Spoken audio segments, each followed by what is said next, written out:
Et de sa gloire qu'un empire commence, souvent sans s'en rendre compte, à préparer sa propre chute. C'est un équilibre super précaire. Le statut de monnaie de réserve mondiale, par exemple, c'est un avantage incroyable, mais ça permet aussi au pays de s'endetter très très facilement. Les salaires sont élevés, c'est super, mais ça rend les produits plus chers et le pays moins compétitif. En bref, le succès mène à l'excès et à une forme de complaisance. Ce qui nous amène à la dernière phase du cycle. Une phase marquée par des signaux d'alarme très clairs qui indiquent qu'une puissance dominante est en train de s'affaiblir. Et ces signaux d'alarme, ils arrivent presque toujours en même temps. La dette devient tellement énorme qu'on se met à imprimer de la monnaie massivement. Ça aggrave les conflits sociaux autour de la répartition des richesses. Et pendant que tout le monde se déchire en interne, le pays est paralysé. Il devient incapable de prendre les décisions difficiles pour rester compétitif face à de nouveaux rivaux. C'est vraiment un tournant classique dans le déclin. Quand les gouvernements sont écrasés par les dettes, ils choisissent la solution de facilité. On fait tourner la planche à billets.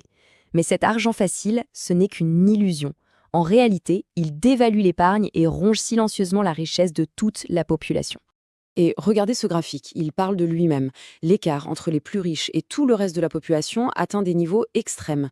Ce fossé, il alimente la colère, la polarisation, il fracture la société à un point où il devient presque impossible de se mettre d'accord sur les solutions. Alors, la grande question maintenant, c'est si on applique ce cadre historique à notre époque, où est-ce qu'on se situe dans le grand cycle? Jetons un œil à la dynamique actuelle. Ce tableau compare les États-Unis, la puissance établie, et la Chine, la puissance montante, sur certains des indicateurs clés de Dalio.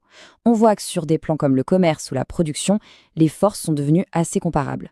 Par contre, si on regarde des facteurs d'avenir comme l'éducation ou la compétitivité, on voit que les trajectoires semblent diverger. C'est le signe d'un rééquilibrage des forces qui est en cours. Finalement, ce modèle n'est pas une boule de cristal, mais plutôt une carte. Il ne prédit pas l'avenir, mais il nous aide à comprendre les grandes forces qui sont en train de le façonner. L'histoire nous suggère que cette transition est inévitable. La seule vraie question, c'est de savoir comment nous allons la naviguer.